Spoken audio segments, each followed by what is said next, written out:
News 24 वेद जनमना।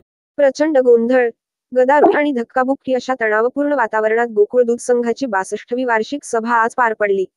विरोधी आघाडीच्या सभासदांना सभास्थळी जाताना रोखण्याचा प्रयत्न झाला, त्यामुळे जोरदार राडा झाला। पोलीस आणि सभासदांमध्ये धक्काबुक्की झाली।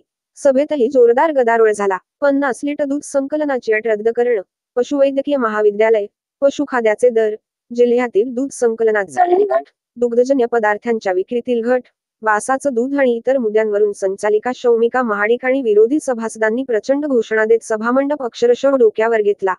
विरोधकांच्या प्रश्नांना उत्तर देण्याऐवजी अध्यक्षांनी लांबलचक भाषण केलं, त्यामुळे सभासद अक्षरशः वैतागून गेले। विषयपत्रिकेच्या वाचनावेळी सत्ताधाऱ्यांकडून मंजूरच्या तर विरोधी आघाडीकडून नामंजूरच्या घोषणा देत बॅनर फडकवण्यात आले।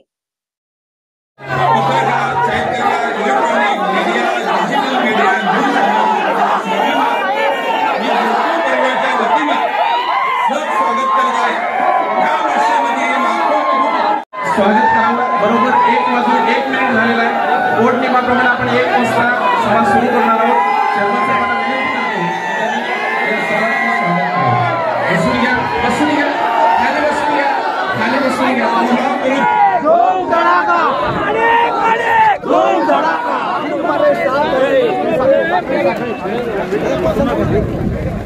ढकलू नका कोण।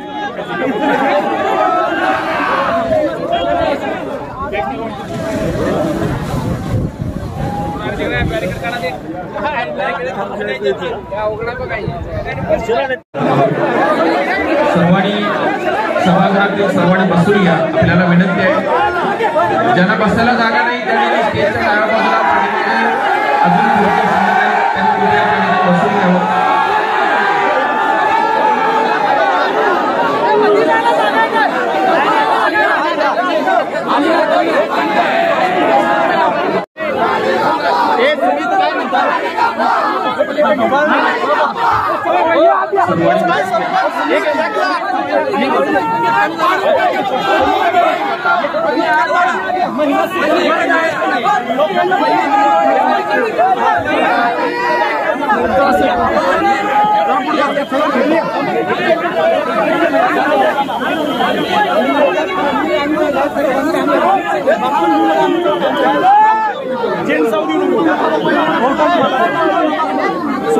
सुमित वहिनी या म्हणून येतात की सगळे वहिनी या म्हणावं तुम्ही। हा चला चला बाकी चला धूम धडाका। 13 नोव्हेंबर 2023 गोकुळच्या कर्मचाऱ्यांना दिवाळी भेट त्रैवार्षिक करारापोटी सरासरी 5000।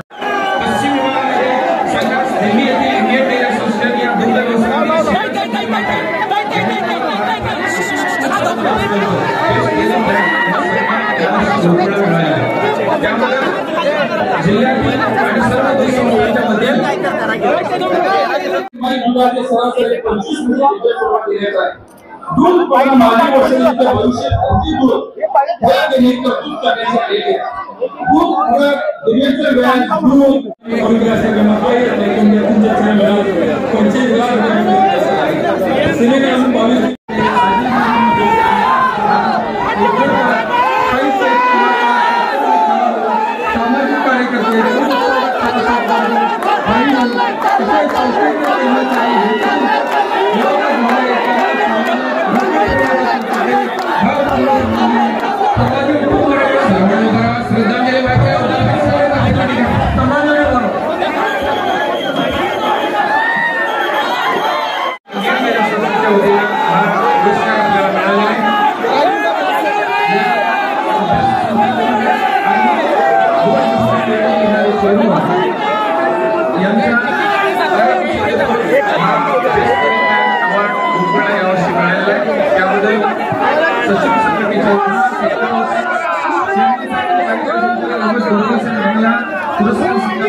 यानंतर मनाली दूध संस्था पेद्रेवाडीच्या दूध उत्पादक उत्तम रेड्डीकर यांनी व्यासपीठावर यावं। गोकुळ दूध संघाच्या वतीने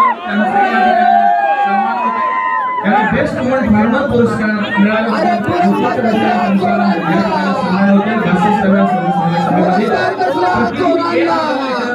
त्यांच्या गोट्यात 100% बोर्ड मीटिंग मध्ये कुठलेच संचालक उपस्थित नसतात. सगळ्यांना जमतच असं नाही. गोकुळ दूध संचालिका या जबाबदारीपेक्षा म्हणजे या जबाबदारी आणि त्याच्यानंतर माझ्या पक्षाची पण जबाबदारी माझ्याकडे आहे.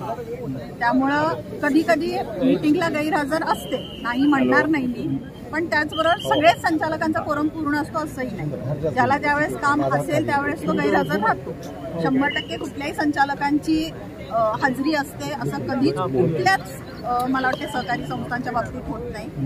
पण असो तरी पण जर त्यांना असं म्हणायचं असेल की मी 70% गैरहजर असते आणि मी प्रश्न विचारत नाही बोर्डामध्ये, तर माझी एक संचालक म्हणून त्यांना विनंती असेल की इथनं पुढच्या सगळ्या संचालक मीटिंग ज्या होतील त्या कॅमेरामध्ये त्यांनी इन कॅमेरा घ्याव्यात.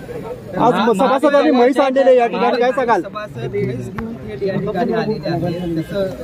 त्यांच्या भावना योग्य आहेत. जर तुम्ही 50 लिटरची अट रद्द केली तर याचा अर्थ आहे की तुम्ही 10 लिटर घालणाऱ्या संस्थेला सुद्धा उद्या गोकुळचं सभासद करून घेणार. हेच मी काल माझ्या पत्रकार परिषदेमध्ये सुद्धा मांडलं. 1000 लिटर दूध घालणारी संस्था आणि 10 लिटर दूध घालणारी संस्था या दोघांनाही मताचे अधिकार दिले तर ते चुकीचं होणार आहे.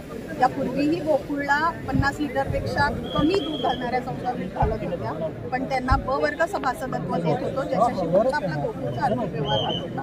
आणि आम्ही आजही तेच म्हणतोय की त्यांना ब वर्ग सभासदत्व द्या, त्यांच्याशी आर्थिक व्यवहार असू दे, पण मतदानाचा अधिकार घेण्यासाठी किंवा त्या सभासदाला मिळण्यासाठी काही अटींची आणि नियमांची पूर्तता करणं हे अनिवार्य असतं. या महाविद्यालयाच्या संदर्भात जी बोर्ड मीटिंग झाली त्या बैठकीला तुम्ही जर असता तर तुम्हाला त्याबाबतची कल्पना आली असती, अशा पद्धतीचा खुलासा जो आहे तो अध्यक्षांनी दिलेला.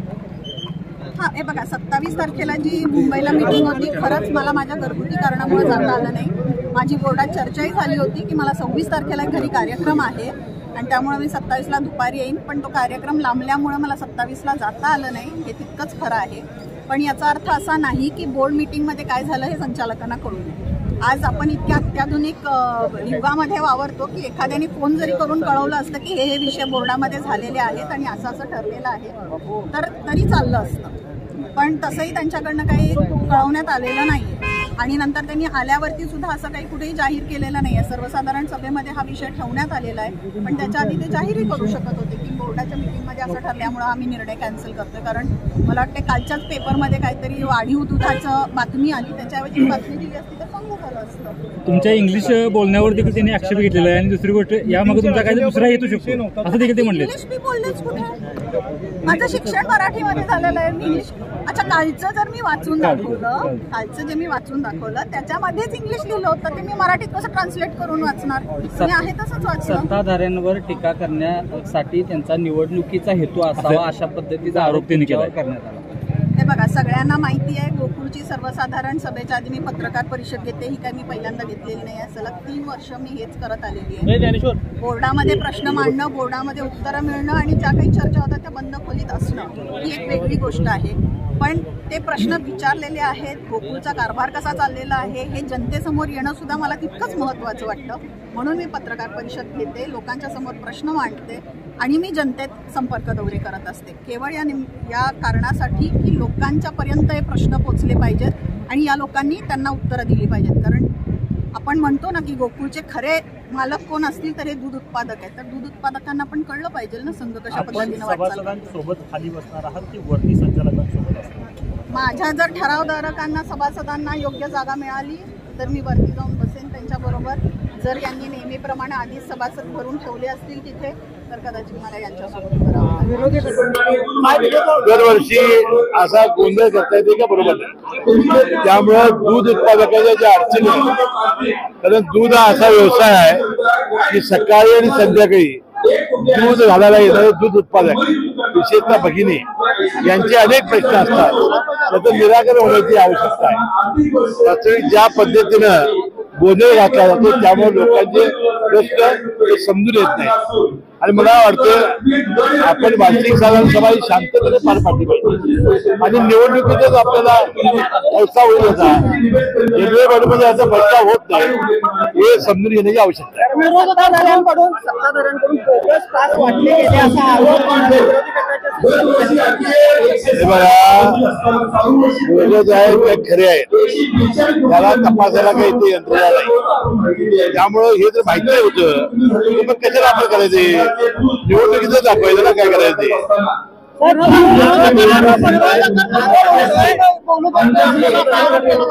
बोलण्याचा सवालच नाही ज्या पद्धतीने त्याला तुम्ही बघितलेलं आहे शांतता उद्या बँकेची बघा आमच्या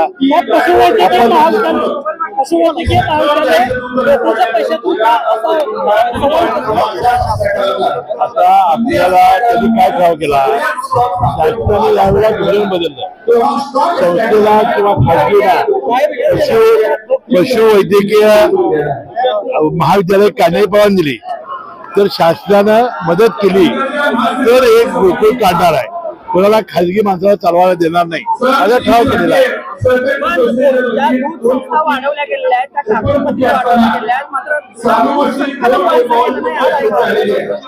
$5.7 कोटी गाईच्या दुधामध्ये वाढ झालेली आहे आणि 1.25 कोटी लिटर म्हशीच्या दूधामध्ये वाढ झालेली आहे आणि आम्ही सत्तेमध्ये एखादा शब्द दिला होता ₹2 प्रति लिटर गाईच्या म्हशीच्या दुधात दरवाढ करू जवळजवळ ₹11 गाईच्या दुधात दरवाढ झाली आणि ₹7 म्हशीच्या दुधात. आता संपूर्ण देशामध्ये ₹35 गाईला दूध देणारा कुठलाही दूध उत्पादक संघ नाही हा गोकुळ संघ आहे. अधिक ₹5 शासनाचं अनुदान ₹38 गाईचं दूध आहे. आता तोटा सहन करून हे गाईचं दूध संघ घेत आहे त्याशिवाय म्हशीच्या दुधामध्ये सुद्धा फार मोठ्या प्रमाणात संकलात आणि विक्री वाढ झाली. आमचं 20 लाख लिटर संकलाचं स्वप्न लवकरच साकार होईल.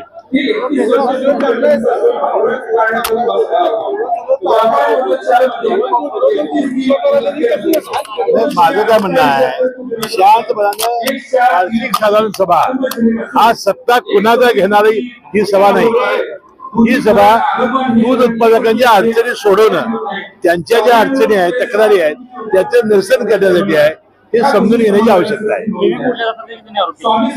हे बघा गाईचं दूध हे प्रचंड प्रमाणात घेतलं जातं हा व्यवसाय आहे.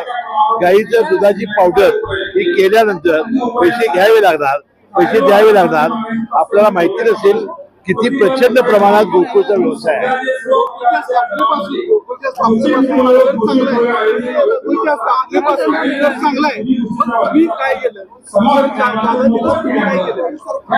आम्ही दिलं ₹7.5 कोटी लिटर दुधामध्ये वाढ झाली. म्हशीच्या दुधामध्ये ₹1.25 कोटी लिटर ₹7 वाढ दिली म्हशीच्या दुधाला ₹11 दिली गाईच्या दुधाला. हे आम्ही काम केलं. मुंबईची वाशीची जागा घेऊन तिथं नवीन शेतकेंद्र केलं आपण फार मोठ्या प्रमाणात आता सोलरचं करतोय. आता त्यामध्ये प्रचंड प्रमाणात हा काम करण्याचा प्रयत्न सुरू आहे. मला वाटतं हा TRP मिळवण्याचा प्रयत्न आहे. ज्या संचालिका खाली आज आंदोलन करतायत त्या 70% बोर्ड मिटिंगला आलेले नाहीत. काल चेअरमॅनांनी सांगितलेलं नंतर येऊन सहाय्य करतात. एवढंच प्रेम असेल तर बोर्डात बोललं पाहिजे चर्चा केली पाहिजे. सर्वसाधारण सभेच्या माध्यमातून फक्त प्रसिद्धी मिळवायची आणि दुःख हे गोकुळच्या सभासदांच्या विषयासाठी ते आलेले नाहीत. त्यांचा टँकरचा व्यवसाय बंद झाला त्याचं दुःख खरं त्यांना आहे.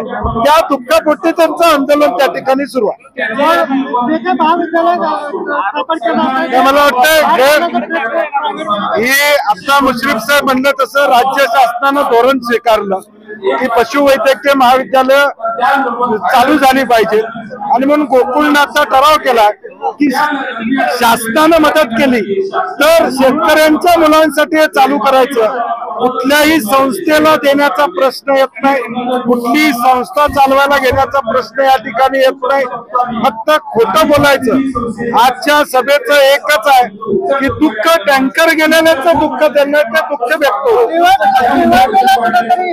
नाही चुकीचं आहे याचा खुलासा चेअरमनने केलेलं हे ऍब्सोल्युटली खोटा आहे. मला वाटतं आता त्यांना कुठलाही मुद्दा नाही, लोकांच्या पर्यंत जाऊ शकत नाही. लोकांनी विश्वासानं आमच्या सगळ्यांच्यावर गोकुळची जबाबदारी दिलेली आहे. पुढे सुद्धा त्यांना मिळणार नाही याची खात्री झाल्यामुळं आता खोटं बोलण्याचं काम ते करतायत. त्याला सभासद फसणार नाही. आम्ही जे उपक्रम राबवलेले आहेत, शेतकरी विमुख उपक्रम राबवलेले आहेत, त्याला प्रतिसाद सभासद निश्चितपणे या ठिकाणी देत. आणि आता चेअरमन जे प्रश्नाने उत्तर द्यायला लागले, त्यांनी टाकलेल्या प्रश्नाचेच उत्तर ते द्यायला लागलेले. त्यामुळे सभा आम्हाला चालवायची आहे, त्यांना गोंधळ घालून ती संपवायची आहे हे सिद्ध होतं. वेद न्यूज 24 या चॅनलला लाईक, सबस्क्राईब आणि शेअर करायला विसरू नका.